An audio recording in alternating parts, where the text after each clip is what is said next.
Hello, I'm Scott Ironside, here with Around the World in 80 Beers. Today we're in South London, where I have heard tales of injustice done upon an underdog brewery by some fat cat conglomerate. I'm here to right the wrongs, to hear about the injustice, to represent the common man, to make sure that this stuff does not happen again. That's absolute rubbish, I'm just here to get drunk. I'm coming, beer! I'm coming!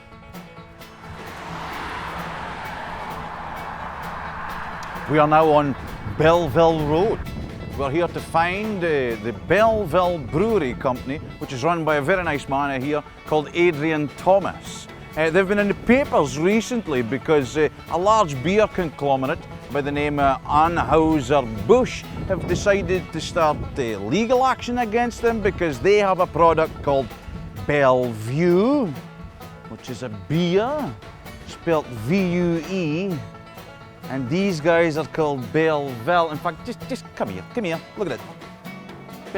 Belleville, V-I-L-L-E, V-U-E. Are you getting it? I mean, it's different, isn't it? It's a different spelling altogether. I don't understand why these big boys are coming down here to kick this guy's head in, legally speaking. Allegedly. I have to say that in case we get sued. We don't want to get sued by them as well. I mean, they're obviously got to be in their bonnet about something. So we're going to go and speak to Adrian and get a few beers and find out what the hell's going on here. Like, is the place gone mad?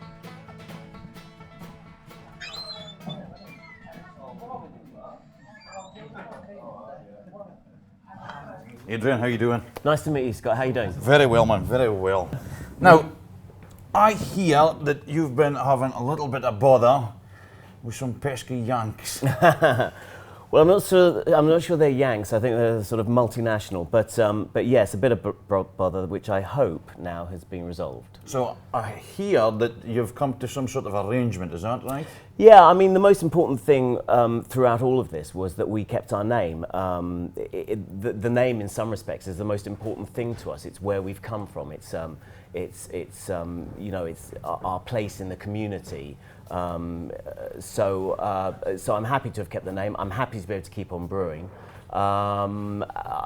which is nice because 3 weeks ago it was all looking rather dire. I don't understand why that particular company has decided to sort of attack you guys. I mean, you're brewing it locally, you're selling it locally. Yeah. You're not really in the sort of competition league, are you? No, and I mean, we're not passing off, and to be perfectly honest, we're very different from the beers that they, say that there's a problem with. Unfortunately, I think the real problem with big business is that whenever you get lawyers involved or solicitors, if they can charge someone some money, they will do. And essentially, that's how it started. And it's a great shame because having now spoken to the company involved, they've been pretty decent. Yeah. I'm even allowed to brew a fruit beer, which is going to be very nice because the summer beer is a blueberry wheat. So, in some respects, I think that it's turned out well. Mm-hmm. But I wish I'd not had to go through it. Absolutely. How did you get your company started? I got the idea from another primary school, which had as a PTA event, a Parent-Teacher Association event, a beer festival. And I thought I'd love to do that for Belleville. So I went into the wilds of Surrey and Sussex and found all these amazing breweries that I'd never heard of before, really. Dark Star down in Sussex, Surrey Hills, Pilgrim up in Reigate, and was amazed and really excited about what they were doing. I mean, not only the beers that they were making, but the sizes they were, and all different sizes and in different locations. Yeah. One was the back end of a farm, another one on an industrial estate. And had a beer festival, and then started homebrewing myself at home, all grain homebrewing. Much to the annoyance of my girlfriend, who didn't like the smells and didn't like the hot sticky wort all over the kitchen top. So I homebrewed for about a year, and then we had another beer festival at Belleville, and I put my beers in with everyone else's. With some big heavy hitters, Dark Star's Revelation, which I think is one of the best beers out there. And it did very well. People came up and said, "This is great stuff." Yeah. And that was the incentive really to start looking at the idea. And I always knew that although I would probably do most of the work, that I wanted to have a bunch of dads with me. I wanted the camaraderie and I wanted the support. And a few of them came up and said, we should do something. Yeah. It was a bit like having a bunch of dragons, I suppose. And they all bring something to the equation. We've got a lawyer, we've got several financial directors, one for a games company, one for a film company. We've got several marketing guys, and it's great to have all of their input. Yeah. And not least on Sunday nights where we all get together and bottle, because we need to do quite a lot of bottling. So that's how it started. I ordered the system last October. It came this January, and we started brewing on the 26th of January. I think the first beer was a Thames Surfer. Right. So I see we've got some of your beers here. Talk me through them. Okay, so Chestnut Porter is one of our seasonals. When we started off, we wanted to have 4 mainstays and 4 seasonals. And I always knew that the seasonals would take a lot of work, that we would only brew them once or twice. Chestnut Porter actually has real chestnuts in. I actually roast the chestnuts and then dangle a bag in the copper. Really? So that's a nice one. And the others are our mainstays. Northcote Blonde is sort of a Kolsch, like a faux lager. It's brewed with lager malt, some Munich, some Caragold and Cara malt, Liberty hops, which I think are great. Wonderful sort of orange aroma comes off them. And Thames Surfer is our West Coast IPA. The other one that we'll try hopefully back at the brewery is we've just done an elderflower. Excellent. And that's great fun because I picked all the elderflower myself. Really? And we put about 600 head in a brew.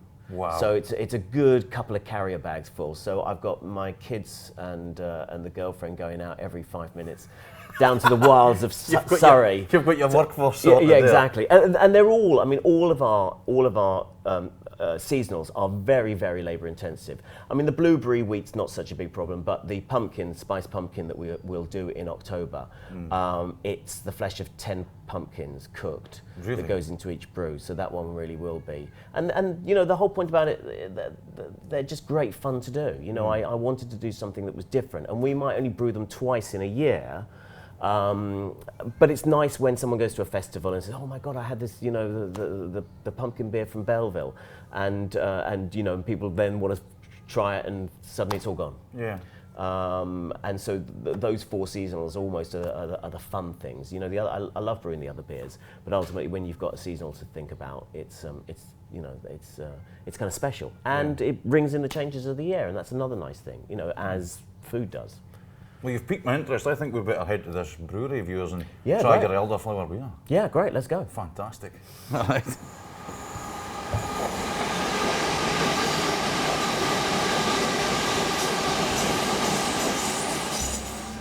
So, Scott, welcome to the brewery. What have we got here? We've got bottles that need to be bottled, or rather labelled. It's a pretty Heath Robinson bottling machine. Right. This is it, essentially. This is our great bottling machine. Pretty much every small brewery has one like this. They're pretty standard. It's a gravity-fed system whereby the beer essentially comes down from your vessel into here. Float keeps it at a certain level. It comes through here. You put the bottle on the end, and it fills it. And then we just cap it and label it with our labeling machine, and that's it. So that's our bottler. These are our casks with our cask colours.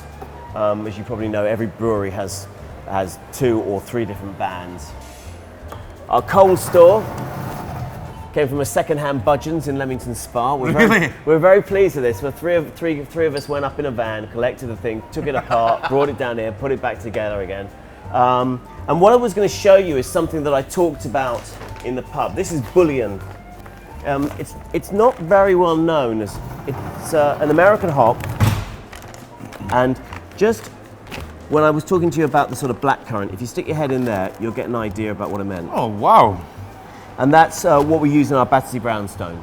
So it's one of those that gives that lovely fruitiness to the beer. and married with some of the chocolate malt that we put into the Battersea Brownstone, it gives it that lovely. I always say it's like a sort of a fruit and nut bar in a glass, and that's one of the ones. I'm very fond of this particular hop. It's one of those ones. Not many people use it, but I absolutely love it.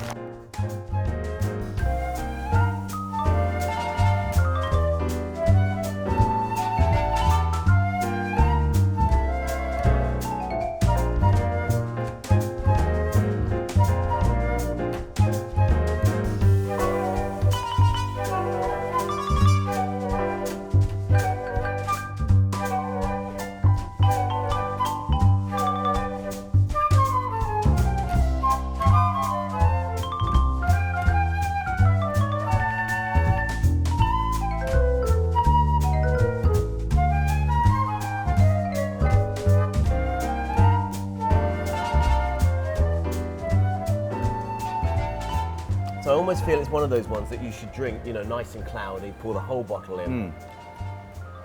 That is absolutely delicious. Good. It's really, really nice. Lovely and smooth.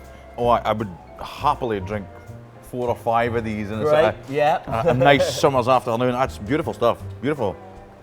You must be pleased with that one. Yeah, I'm really pleased. I mean, the seasonals for me are the fun, sort of the fun punctuation markers in the year.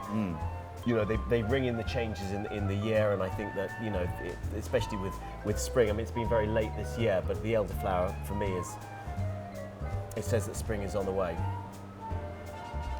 Genuinely, so far, this is going to be one of my favourite beers I've had so far. Great.